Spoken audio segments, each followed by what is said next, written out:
Allora, Avvocato Della Vecchia, martedì 26 settembre 2017 ci sarà un incontro pubblico al Candiani organizzato dal Consorzio di Bonifica, che adesso si chiama Acque Risorgive, dopo l'accorpamento tra il Consorzio di Bonifica Desessile e Sinistra Medio Breda.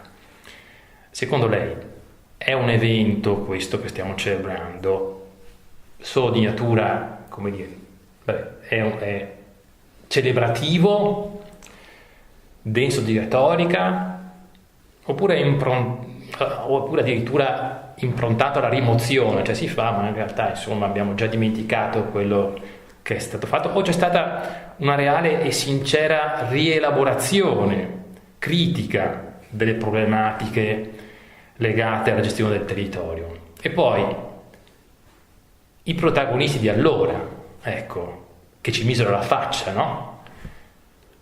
Eravate lei, Avvocato Della Vecchia, e il dottor Del Rizzo. Come mai non siete presenti a quell'incontro? Perché? Perché non ci siete voi? Perché manca anche, se vogliamo, anche la cittadinanza, gli alagati. Dove sono tutti questi protagonisti? Ma diciamo che sicuramente è importante che sia stata organizzata a 10 anni da questa esperienza molto, molto grave, molto anche significativa, un evento, diciamo, che in qualche modo che va a riprendere quell'esperienza 10 anni dagli accadimenti.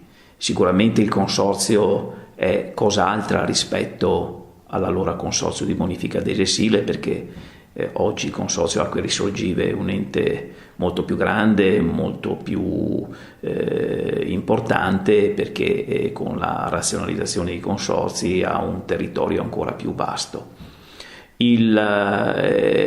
Come tutte le esperienze amministrative, ovviamente queste passano, e quindi diciamo ogni amministrazione guarda, diciamo, a quella che è la sua, diciamo, la sua realtà e i propri obiettivi, e quindi in questo senso credo che l'assenza sia esclusivamente il fatto che il ragionamento viene visto proprio a distanza anche di un lungo lasso di tempo. 10 anni sono anche tanti, e per cui certamente in questa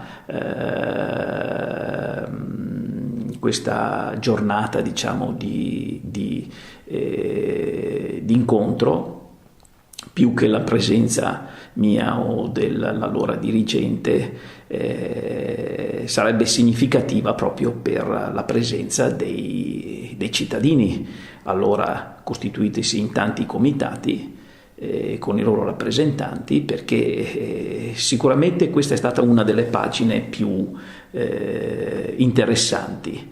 Riuscire a trasformare un evento negativo in un elemento di conoscenza, in una sfida per il miglioramento proprio della qualità di vita di un territorio, con un impegno di questi comitati che non si è esaurito in qualche mese dopo l'evento alluvionale del 2007, ma è continuato, perché è continuato in tutto il periodo commissariale, anche dopo, perché numerose iniziative promosse da enti, istituzioni hanno sempre visto la presenza, lo posso anche testimoniare, una presenza attiva o proattiva di questi comitati. E quindi ritengo sicuramente che il 26, in questa giornata, la voce diretta di questi protagonisti sia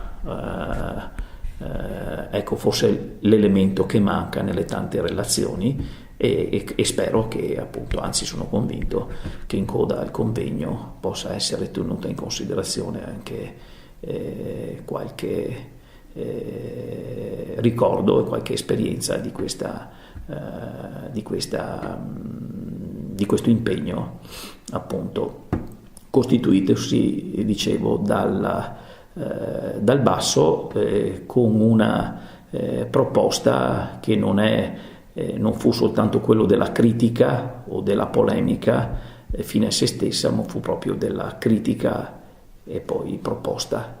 Conoscere per deliberare fu un po' lo slogan, il motivo dell'impegno di tanti cittadini e di tanti coordinatori di questi comitati.